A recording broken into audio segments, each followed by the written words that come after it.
I got some Japanese crap to show off. So as some people might know, which is probably not a lot, because I don't think a lot of people on TikTok watch a lot of anime, if you ask me. This is gonna be the Twintail series, as the English name was localized to. I believe the Japanese is something like Orewa something Twintail. In which the series is about a man who is obsessed with twintails and gains the magical ability to turn into a beautiful maiden with twintails. I think an interesting aspect of this series that I would have to do more research in, but I've definitely observed, is obviously with the premise of a man turning into a woman, the idea of trans imagery appears. And it's a question mark with if this is like even commenting anything about gender or not, because sometimes there are a lot of comedies, especially back in the day, where they didn't really focus or think of the idea of gender that deeply. They just sort of like had it because they thought it was funny. But even then, you know, some of these series will inevitably have to comment on the idea of gender, even a little bit, even if they don't want to, or if that was the intent to make a trans allegory story. But I think what's interesting is that from the little bit I have read of Volume 1, is that they do make what seems to be deliberate mention of gender envy and from the main character, of when he expresses that he loves Twintail so much, which is the premise of the series. He mentions that, like, even if he grew his hair long, it would not be Twintails, and that has to be a thing that a woman has to do, and that how he envies that and he wants that, which to me is very just like, oh, well, that's interesting, isn't it? That's interesting. Where could that be? What could that mean? Now, obviously, I'd have to read more to see if it comments at all in any meaningful way, but I think that just that little thing, which is in the prologue, is very interesting in terms of gender expression.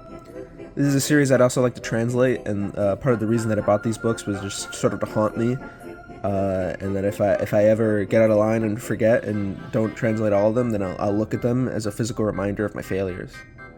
What I think is interesting about this series that I've not seen in a lot of light novel series, which then again, maybe I'm ignorant, maybe they do this a lot, but a unique thing is that this publication of this series has officially ended, I want to say like 4 years ago, but every now and then the author, who I guess just owns the IP, I guess that's like a nice thing about Japanese crap, is that the author or creator usually owns the IP, so they could just do things post conclusion of publication. But sometimes he'll just make like a new book and sell it at Comic-Con, or for Comic-Con, and I just think that's so cool. I'm sure there are many Japanese fans who care about this series that just get excited sometimes. They're just like, oh, here's a new one. Even though it's officially ended publication, they'll just release a new book. And I just think that's so lovely. Unfortunately, this series is not translated in English very fully. There's technically an official translation that released a couple years ago of Volume 1, I think, and maybe Volume 2. And there was a fan translation around the time when the anime premiered, like 15 years ago or whatever. It's been forever. I have problems with the official translation.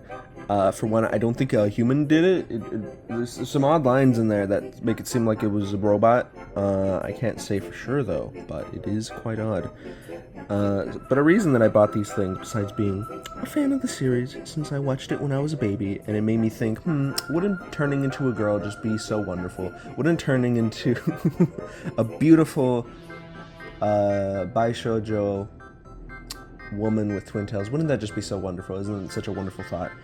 And thus struck me with the curse of gender envy.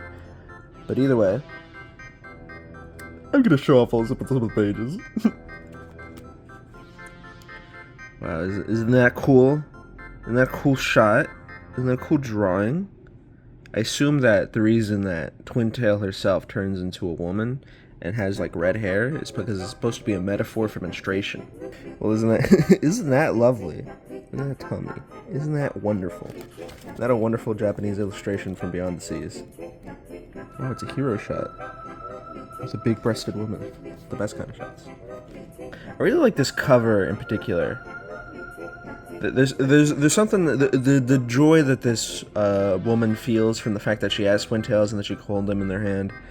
It's just palpable, you know. I can feel the joy that they feel that the fact that they have long hair, and it's like, wow, wouldn't that be a nice feeling? Also, a neat thing about these books is that these are the official signature from the author. Isn't that nice? So basically, I'm just very cool and a celebrity, essentially, because I just have the signature of this Japanese man who made a bunch of light novels that were popular at one time.